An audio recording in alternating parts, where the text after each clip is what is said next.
All right. Now we're down to four, and in fourth place, in my personal opinion, is none other than the greedy man himself, Prince John. That's right, Prince John. And here's his board. This crown gives me a feeling of power. And there's Prince John saying that we have to start our turn with 20 power. So basically, Prince John is focus is just his power.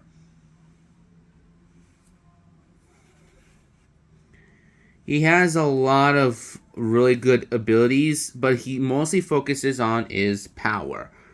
He has a really straight ability and also really straight objective, but he is pretty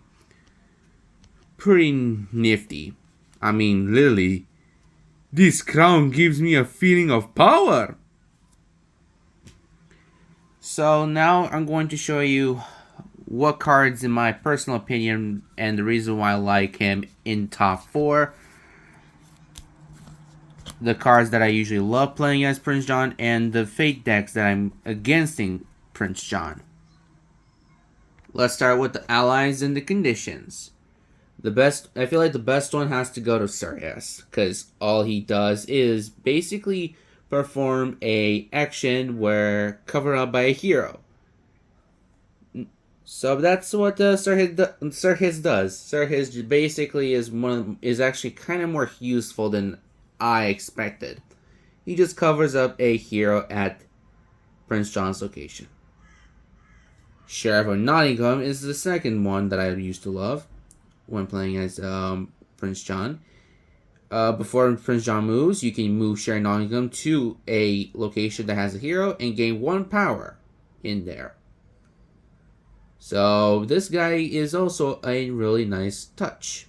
Nazi gives allies +1 strength, and that is also another reason why I do love playing as Prince John. And the Wolf Archers are also a useful ally in my opinion, even though it's a waste for some people. In my opinion, I feel like the Wolf Archers are kind of better than the Royal Rhino Guards. Because Rhino Guards can do absolutely anything, even though they have a lot of strength. The Wolf Archers actually have like a wide adjacent location. So this is why I also like the Wolf Archers. And there's also a reason why I also like the Wolf Archers a lot more. Unlike the Rhino Guards. They don't have alibis. They don't have extra ability, but they do have really good strength. But it is not close enough to the reason why I like the deck, in my opinion. Both of the conditions are actually pretty good.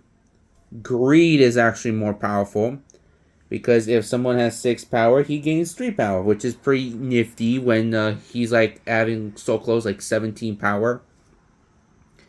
Cowardice is also pretty useful to play your Rhino Guards for free.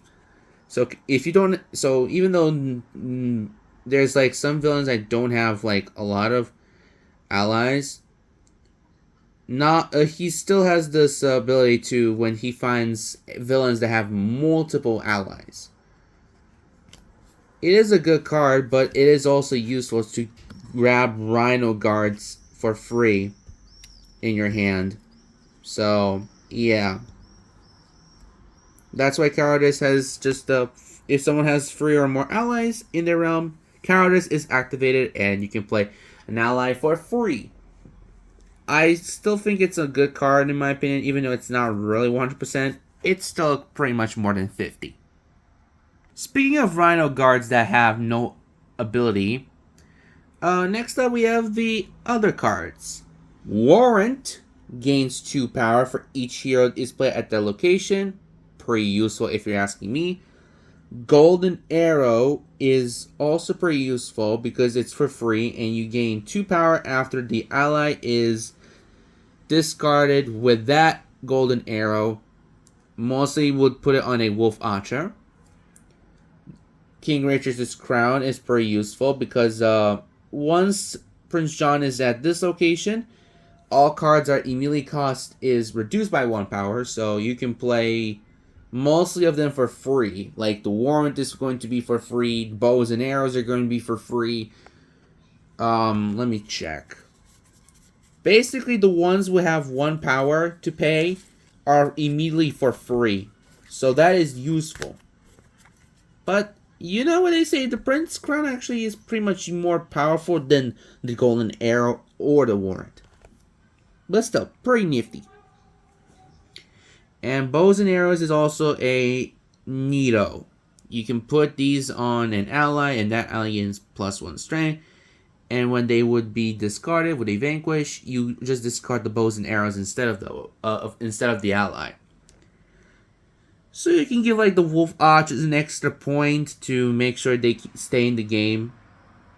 This is why I like the wolf archers more than the rhino guards, because they're like more Y attackers, because they're the Y attackers and they just attack at their own location and adjacent.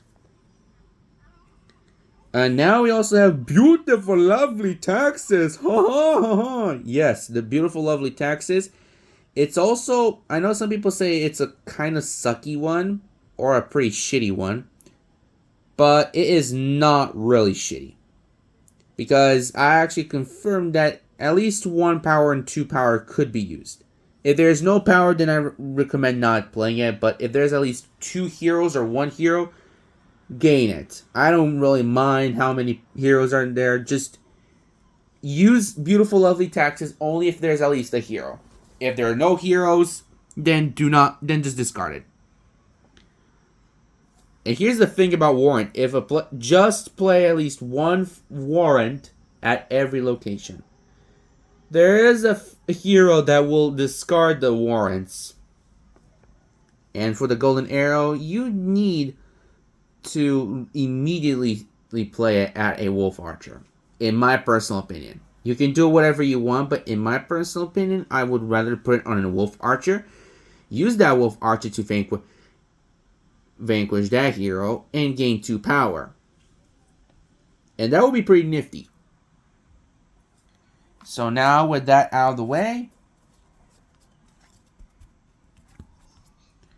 Oh yeah, for the warrant there's free cards, and I recommend placing at every one warrant at every location except for the jail. Here are the cards I would use if I was against Prince John. Steal from the Rich is pretty important because you can take up to 4 power and put on a hero, and when the hero is defeated, then Prince John, then the power goes back to Prince John, so he loses 4 power, maximum 4 power, if if Prince John gets defeated by another hero. Hold on a minute. I meant to say was, if a hero gets defeated by a steal from the rich, then Prince John gains those 4 power back. Then we have King Richard, which is very useful, where Prince John is not allowed to play effects. Then we have Little John, where it's the same thing, where you take up to 4 power, put on Prince John, and put on Little John. So King Richard is kind of with the facts. This steal from the rich is just stealing for 4 power and placed on anyone. And once you defeat that hero, you gain that 4 power back. Little John. Little John is pretty useful. It's like steal from the rich, but instead you just put it on him. Little John is putting 4 power from Prince John and putting on Little John. And when Little John is defeated, you can put it on Prince John. Robin Hood is also a dangerous one. The amount of power that Prince John gains from each card or action is reduced by 1 power. So no matter how many things you have, Robin Hood is a dangerous card. Lady Cluck is also a dangerous card because she cannot be moved to the jail or be played to the jail, which is a dangerous card. Skippy is also dangerous, but not that. Wolf Archers cannot be defeated. You can use Nazi, Sheriff Nottingham, Trigger. Yes, Trigger is the other ally, and the reason why I did not mention Trigger before is because he is a bit of a disadvantage to the game, and I'll show you later. Actually, I'll show you now. So this is Trigger. And Trigger does is he has 4 strength, but he actually gives other allies 1 strength. And I never play Trigger. If I did play Trigger, I would have played him alone immediately. If he was with Sheriff Nottingham, with the Wolf Archers, or even the Rhino Guards, or Sir Hiss, he would be just a maniac waste. So that's why if I ever play as Trigger, which is super rare, or mostly rare, I would separate him with the other henchmen. So yeah, Skippy cannot be used from Wolf Watchers, but you can use to use him for the Rhino Guards or for probably for anyone except for the Wolf Archers. That's why. Clever Disguise is the same. Is a pretty much a mess up one. However, you have to attach Clever Disguise to someone. And that here cannot be defeated at all. Prince John needs to pay 2 power to discard Clever Disguise from a hero. This could slow him down a bit, but not that much. But it's still a useful card. And here comes the one and only Friar Tuck. And he's the one with the warrant remover. Yep, he's the warrant remover. The reason why I call him the warrant remover is because he actually removes warrants. That's right, when Friar Tuck is played, he may discard all warrants from his location. Prince John does not gain any power from them. So basically, if Friar Tuck moves to a warrant, he destroys, and I mean it, he actually destroys those warrants. And you may have a slight fail chance to gain it back. So Friar Tuck is a bit of a toughie and also a troublesome as a pesky hero. So that's why you should play him if you have warrants a lot. If you have all 3 warrants in your realm. And that is it for Prince John for our number 4. He is funny to play as, but he's kind of a slight disadvantage in general. But he's still fun to play. Now we're at top 3. Yes, top 3, everyone. Top 3. And the bronze medal for my ranking from worst to best Disney Villainous sets is in 3rd place, unexpectedly, Horned King. Yep. 3rd place in my opinion goes to Horned King. And here's Horned King's realm. Arise, my messengers of death. Our time has arrived. And here's Horned King. And Horned King's objective is to have a cauldron born in each location. Here is his little locations.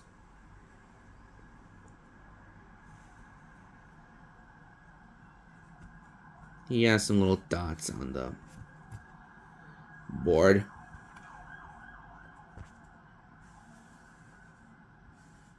Alright, Horned King.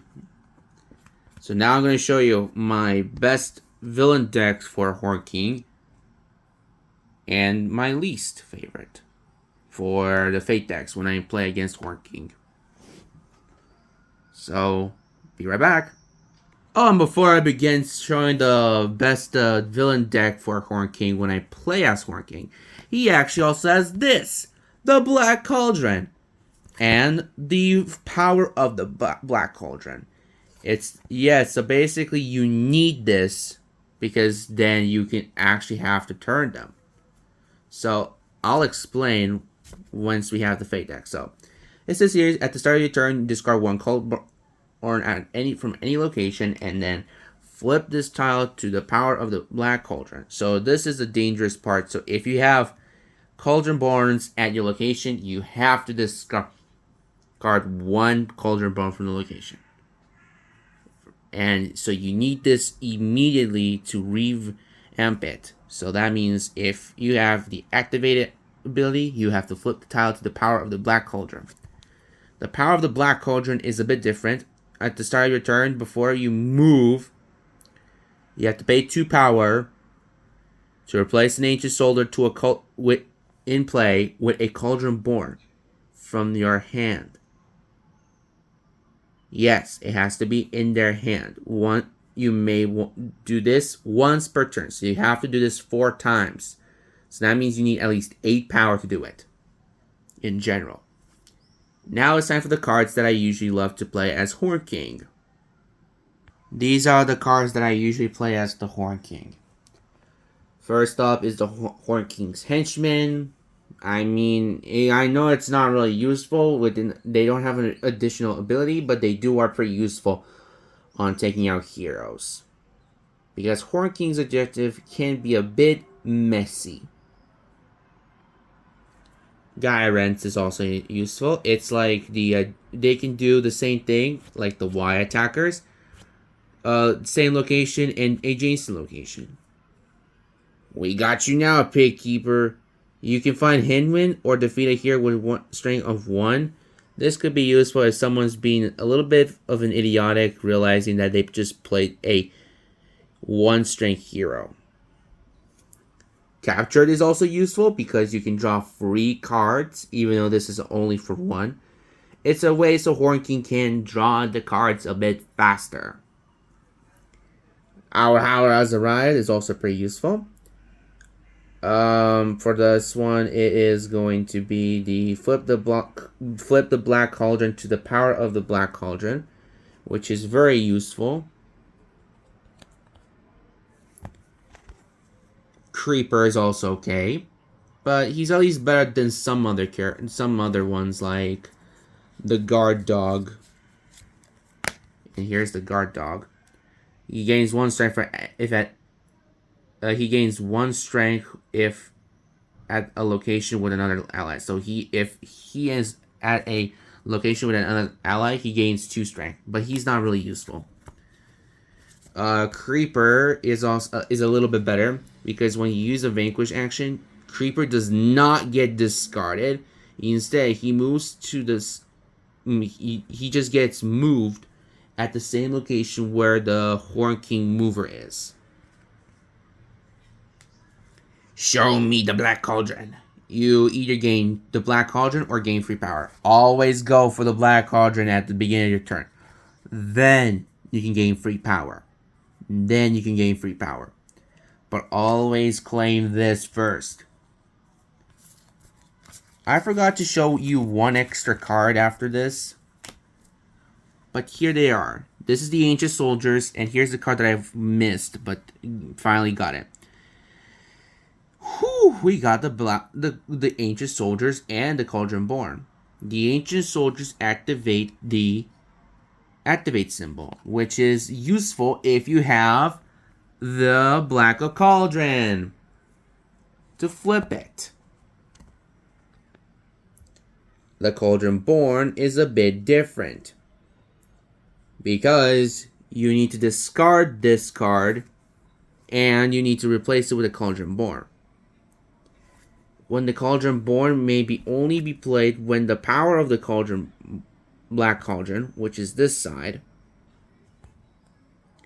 is showing. Do not discard if he uses in Vanquish actions, which is pretty useful for Horn King.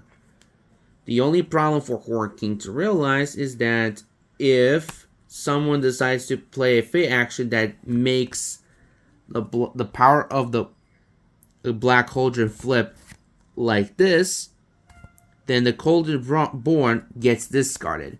It's a disadvantage, but nobody really notices this. So the Horn King needs to make sure he does not want that scenario and needs to find a way to flip it back again. And yeah, vice versa. So that's why it is very important to make sure Horn King stays in the place. And that's why he's in the bronze tier. Or to say the 3rd place of the Villainous ranking. Now here are the cards that I usually play against Horn King. These are the cards again. So I'm just gonna say this again, even though I already said it like once again. If not, here it is. These are the cards that I usually play as against the Horn King. So let's begin with Henwin. When Henwin is played, the Horn King cannot play effect cards. And here's the thing: Henwin is defeated. The Horn King claims the Black Cauldron, which this could be risky, but she's pretty really good actually. I believe in you. The Horn King must discard his hand and then draw 3 cards from his villain deck. This could make a chaos if he has the best hand in there, and you can just use this to mess up with his plans. With his deck hand. Floodware Flam. He moves all the allies into his location as a distract. This can cause Horn King to have to use the movement item or ally location multiple times. This could be annoying for Horn King. Terran gains 1 star for every other hero at Terran's location. This could be a chaotic thing if there are multiple heroes. So, but I recommend not playing him unless if there is like a lot of heroes. Then you can play him, but he's like a backup. Rare times. The Dyren. The Dyren is played attached to a hero. When performing a vanquish action against that hero, at least 2 lives must be used. So basically, the Dyren is played. You have to attach it to a hero. I recommend attach it to Terran or Henwin. Mostly Henwin, or so basically either Henwin, Terran, or the Witches of Morova. But I recommend mostly on Henwin. When Darwin is played, attached to a hero, when that hero performing a vanquish action is against that hero, you need at least 2 of your allies to vanquish that hero, and you need at least a strength of, let's say, Henry is 2, so that's 4. Terran is 2, so that's 4, and Witches of Morva is 5. So something like that. Gurgi's Happy Day is also a very sucky one if you're the Horn King, because you have to discard all the fate cards back into Horn King's fate deck and draw 2 new fate cards and play them both, no matter what, unless if the card isn't really doing anything. Reunited is very problematic, but not too much to Horn King. You just have to search to Horn King's fate discard pile and play a hero for it. I recommend either Taven or the Witches of Morva. Speaking of the Witches of Morva, there they are. Horn King must immediately lose 2 power or discard 2 cards from his hand when the Witches of Morva are in here. If he has a lot of power, do the lose 2 power action. If he has a really good cards like Fate deck, or should I say his villain deck is really useful, then discard 2 cards from his hand. But I recommend mostly the power, because you don't know what is his villain deck, or should I say his 4 cards are, so basically you don't know when it's going to happen. But it's a pretty useful card in the end. But the worst card is going to be probably the worst nightmare for Horn King players who plays as Horn King, Gurgi's Sacrifice. If the power of the... And here's the suckiest part. If the power of the Black Cauldron is face up, you have to flip it over. Yep, you do not want to get... You do not want to draw this card. If you do, you lose all your progress of your cauldron. This could really mess up your game and could slow you down. So do not get Gurgi's Sacrifice at all. If someone plays it, you need to actually start working way harder than you expected. But other than that, Horn King seems to be one of the most interesting villains I ever played. Horn King actually went from top 5 to top 3 once I started playing with him. But he was pretty good. he was actually pretty good. He actually surprised me really well. And with that, we're down to 2 villains left. And now it's time to crown our silver player. And that, my friends, is the one and only second placer is Dr. Facilier. And here is his board. I got friends on the other side. Tamatoa voice. Pretty cheeky. But here is Dr. Facilier. Dr. Facilier's objective is to have the talisman in his control and successfully rule New Orleans. And he also has a fortune pile. That's where this is going to be interesting because he actually needs to put the fortune pile in his thing. Because once you draw a specific card called New Orleans, you have to put it in the fortune pile. Look at that, I got friends on the other side. I just really like the quote a lot. And here it is.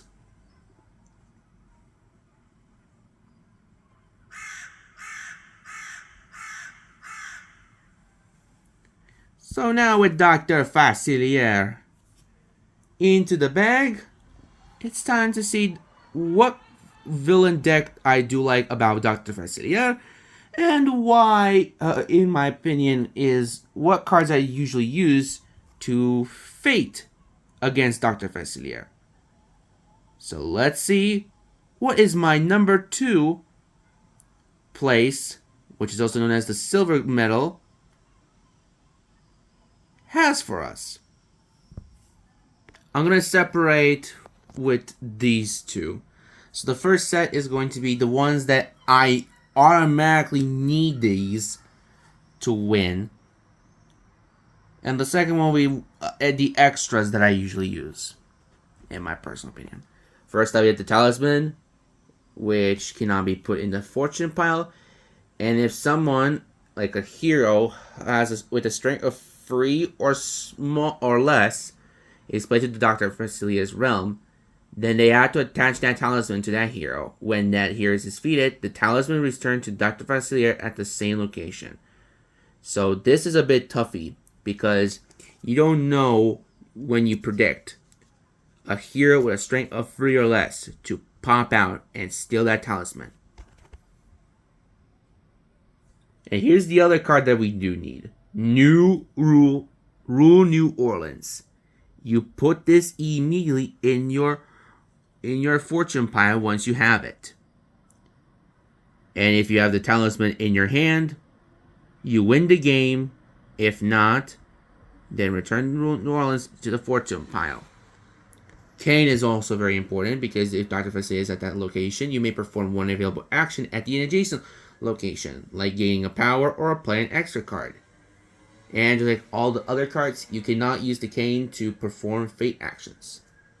The cards will tell is very important because you play this card to predict which cards do you need. The card, if Dr. Facilier is at Voodoo Emporium, yes, you need to be at a specific location. If he is at that specific location, which is called the Voodoo Emporium, you have to shuffle the fortune pile, reveal 3 cards from it, and resolve them in the fortune abilities in any order. And I'll show you a specific card that I do not like, but it is kind of a weird scenario. So if New Orleans pops out, Dr. Facilier wins the game. But there is a specific card that you need to watch out for if you're playing as Dr. Facilier. The reason I do not like this sometimes is because of the masked spirits. If the masked spirits are in the fortune pile, even though this is an ally and item, they have a cost of 2, and the masked spirits don't have any additional ally. But in the fortune, only the masked spirits can be resolved during this action. Return any unresolved cards to the fortune pile, then discard all masked spirits that were revealed. So Once this little thing is discarded, bang bang, you need to be careful. Here's the thing. This card, you need to be very careful, because if Dr. Facilier has at least 3 cards, there's a chance that he'll pull all these 3 cards, and then he wins the game. So this is pretty useful, in my opinion, for Dr. Facilier when I play as him. And the last card is the best one of them all to say, because it's the Friends of the Other Side. The Friends of the Other Side. And he gains 2 power and puts it onto the fortune pile, and then he gains 2 more extra power and discards Friends of the Other Side. So he gains at least 4, which is pretty interesting if you're asking me. For cards of tell, I'm just going to show you a little bit. Basically, let's say, for example, these are for the fortune pile. So these 4 are in the fortune pile. You shuffle them up nice and sturdy. I can't really use 2 hands because I have to hold my phone. But let's just say you shuffle these up. Then you take 3 random cards and resume them in any order. Let's do this one first. That's the talisman, but usually doesn't put in the fortune pile. Let's just say this is a fortune pile. You do what the fortune pile says. Let's see the second word, Friends of the Other Side. You gain 2 power. The third card is the cane. But what if the third card was this card instead? Well, then that means no matter if it was the first card or second card or third card, Dr. Facilier would win the game. No matter if New Orleans was the top card or the second card or the third card, Dr. Facilier would win the game if it happened. So that's why you need to be careful if you're against Dr. Facilier.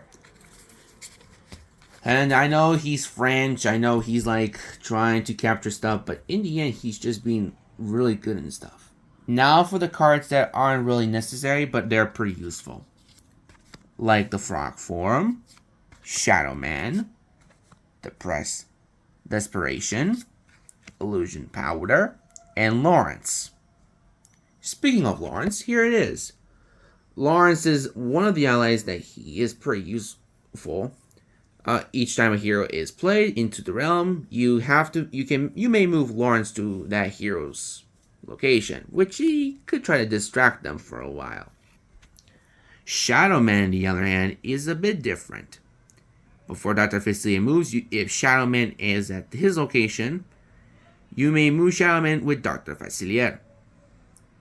You can see that if it's in the fortune pile, Shadow Man, you have to play Shadow Man at the Voodoo Emporium. But other than that, he's like a glider a little bit, so this could be useful.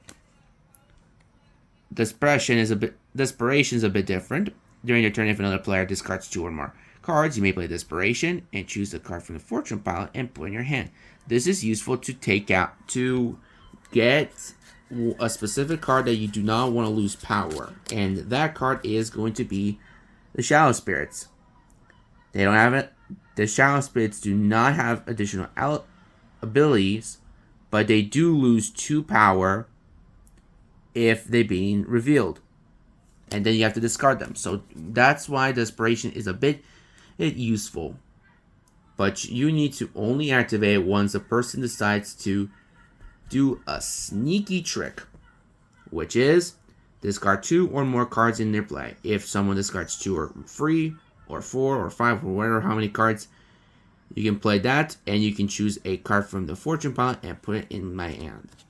Speaking of condition cards, I forgot about one specific other card that I really do like, and it's the other condition card called Terror. If another player gains 3 or more power, which is always important, you may play Terror, and then you're choosing an ally or effect from my discard pile, which is Dr. Facilier's discard pile, and put it into the hand. This is very useful to bring back effects like Friends of the Other Side or Lawrence if you want to go for an ally. And now, or Shadow Man could work, but Lawrence is the most important. Frog Form is also very good because you weaken heroes. when you attach this frog form, that hero gets -2 strength.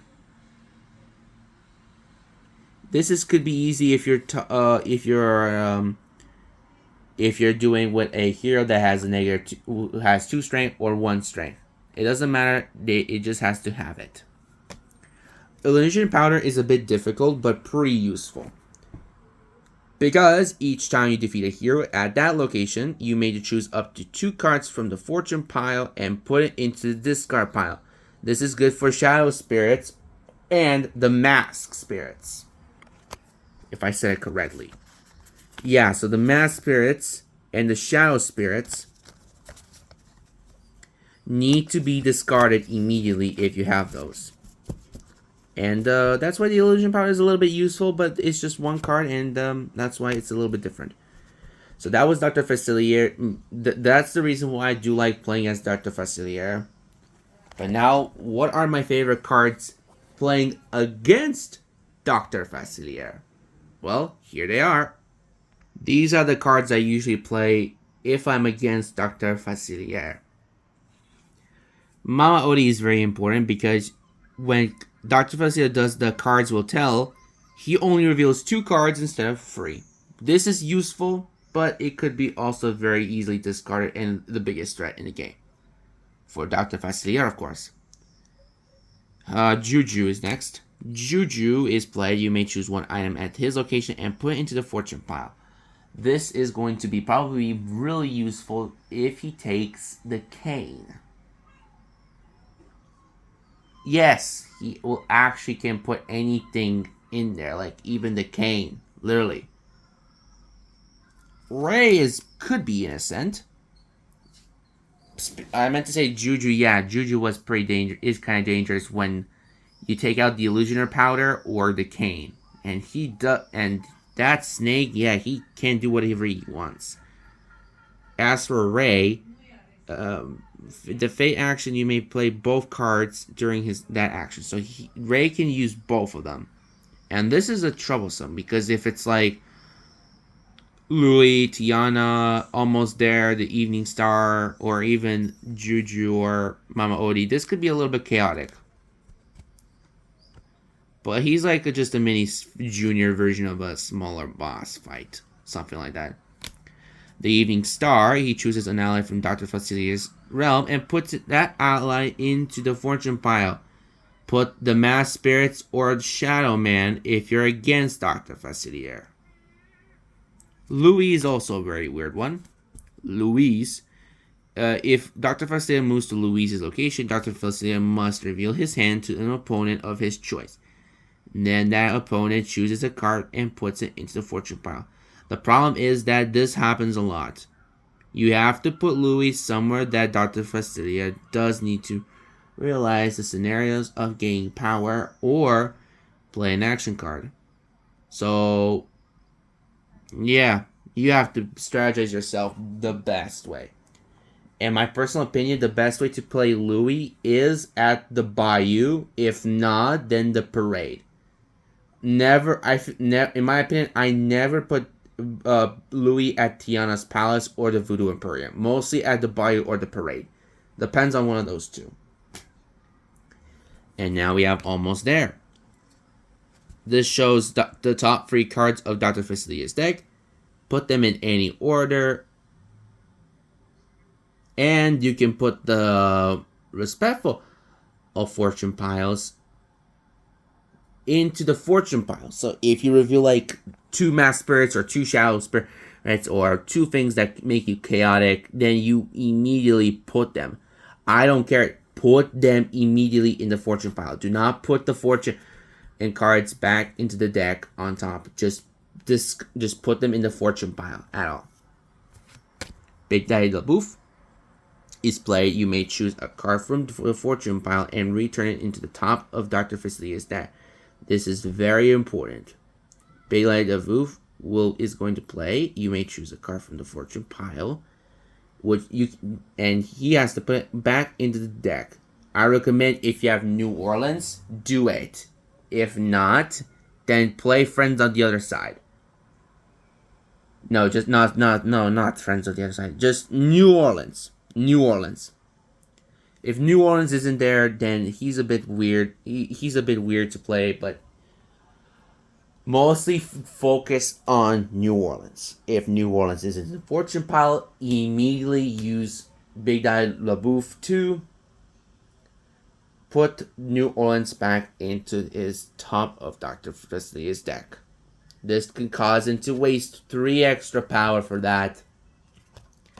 Tiana is also a bit sucky if you're playing as if your opponent is Dr. Facilier, and all Dr. Facilier's cards cost is increased by 1 power. So every card is now a bit expensive, including Friends of the Other Side, Mass Spirits, even Frog Form is now at 1 cost. So every free item is now at 1 cost. Even the Rule New Orleans, Shadowman, Kane, and even Lawrence, I think, are going to be at 4.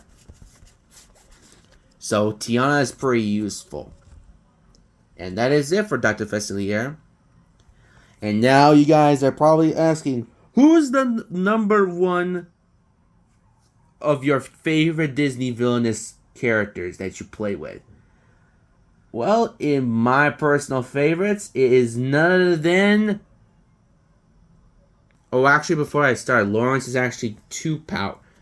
You actually have to pay Lawrence 2 power, so he's actually at 3, but it's still kind of expensive. But anyways, you guys probably know why I picked this character at number 1. Not because I like him, but his card is actually amazing. And not only it was probably one of my favorites, it is one of the most classiest ones too. Because number 1 of my aka the gold medal, aka the best Disney Villainous character I ever played, and also the most enjoyable one that I ever played, is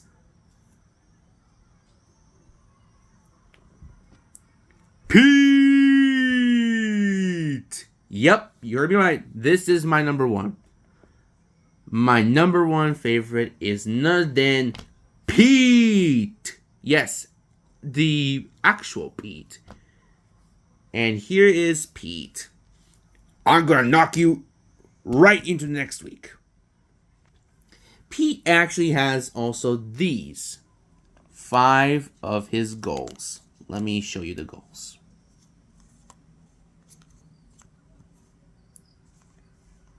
And his objective is to complete the 4 selected goals that you choose. Yes, so out of the 5, 4 have been selected, and you place 1 goal at each location.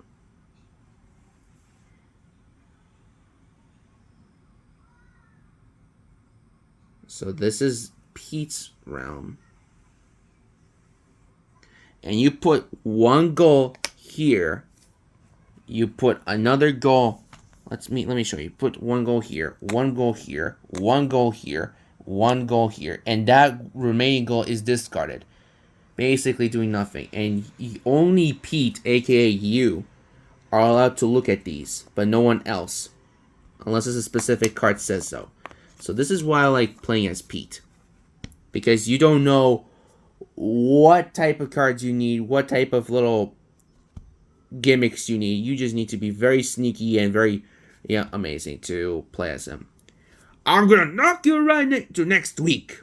I swear, I don't really am good at doing the voice impression of Pete, but I'll try a little bit more next time.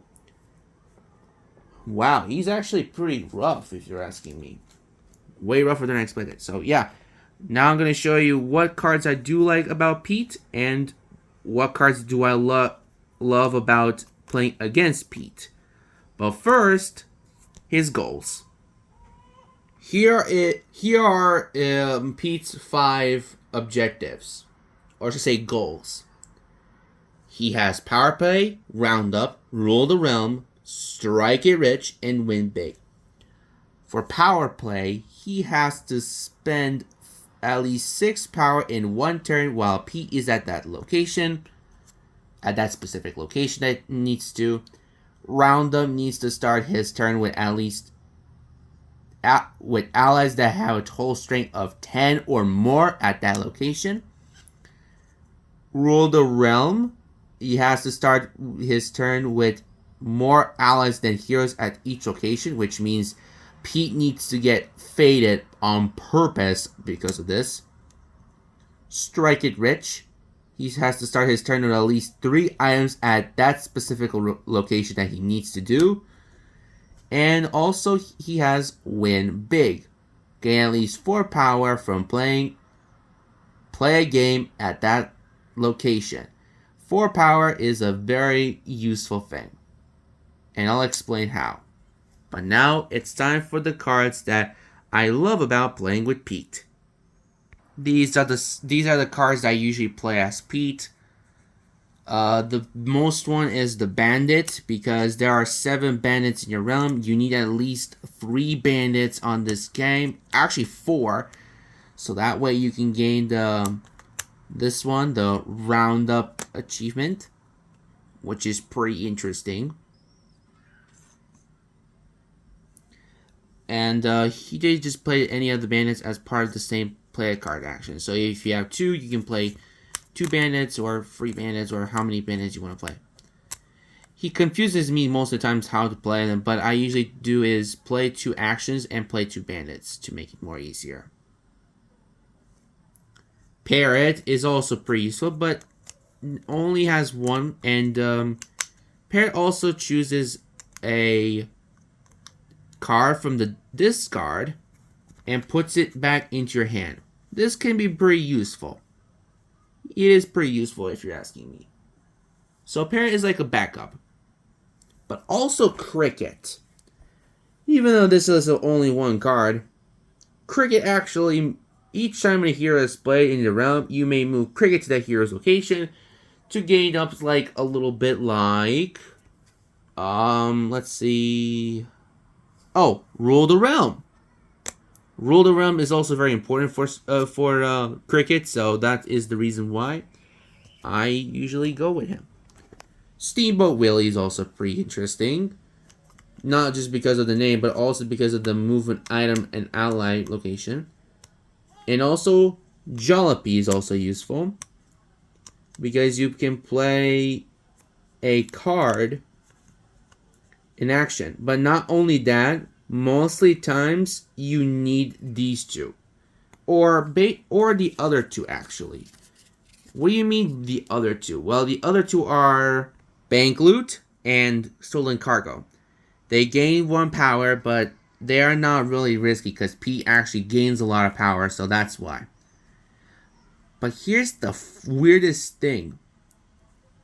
All of these 4 cards you need is... Hold on. You need these 4 cards, and they are all located to different locations. Bank Loot can only be played at the Frontier Town. Jollopy can only be played at the service station. Stolen Card can only be played at the airport. And Steamboat Willie can only be played at the Portland Landing. The only way to do this is to move those at a specific location. And if you have at least 3 of these at the same location, then you can actually achieve Strike It Rich, which you need at least 3 items at that specific location. So that is a big surprise, right? Well, yeah. Now it's time for the power play. Again, this one is just really risky. You need to have 6 power, and you need to spend 6 power. That means you need to spend 2 cards that have at least 3 power. So basically, that means you need to spend something like these. Let's say Bank Loot and Steamboat Willie. And you have enough power. Well, you spend 6 power to play these 2 cards. And power play is already activated. And Pete is at that location, let's say. Power play is at that location. Pete is at this location. And he spends 6 to play these 2 cards. He actually achieves these, and he actually succeeds to get another goal. What about the last one you guys are saying? Well, win it big is a specific. You need to find a specific card, which is this card. And the reason why I like this card as well is because you gamble. I know it's not funny to just gamble in real life, but in this game, it is just a luck based. And I also like this card because you actually just find a specific way to draw 2 cards. So there's Sneaky Pete, where you draw 2 cards in the hand and put one in your hand and on the top or bottom of your deck. It's a way to increase your luck or not. The Play a Game, however, you reveal the top 2 cards of the deck, gain power equal to the sum of their cost, and then discard them. So Play a Game is that once you play a game, you draw 2 cards. Your goal is to gain at least 4 power or more from playing a game. It's a little bit the misfunction there. So I meant to say is you have the top 2 cards that you have drawn needs to have at least 4 power or more to achieve this goal. You can see right here, I already drawn the top 2 cards. They're a total of 6 because 3 with 3 makes a total of 3 plus 3 is 6, and 6 is bigger than 4, so you win the win big goal. And that's how Pete works. So, and you gain 6 power as well if you play. Let's say you do Parrot and Cricket.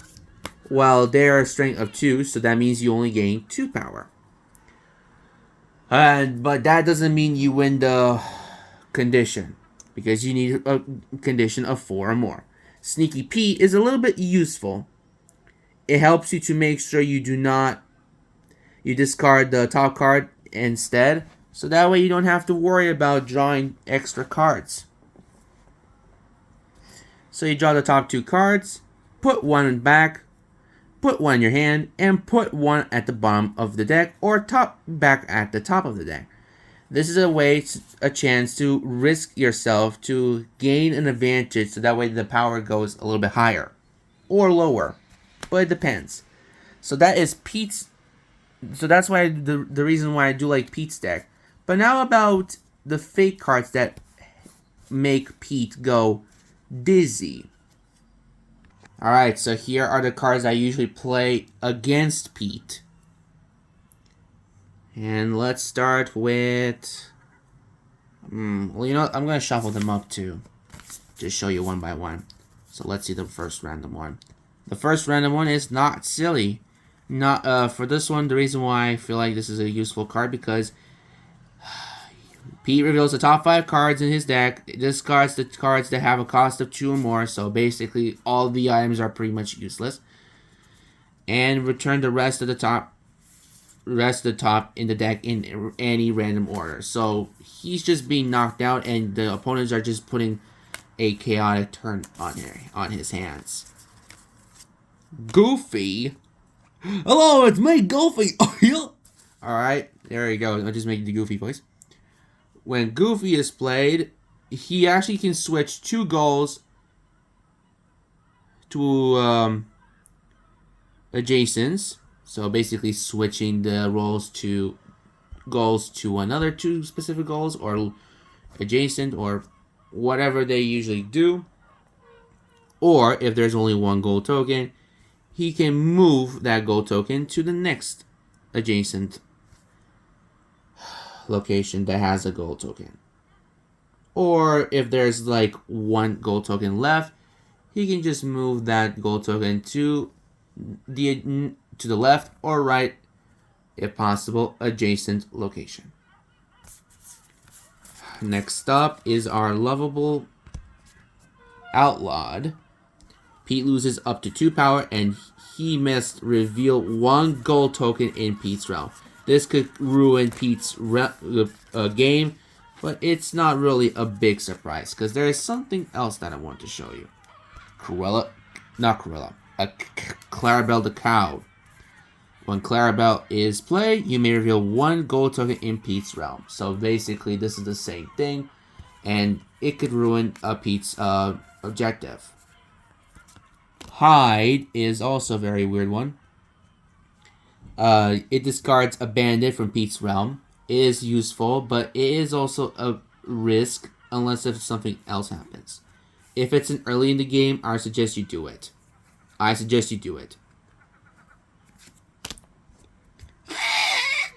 And I can't really do Donald Duck's voice. Sorry. Just pretending to be Donald Duck.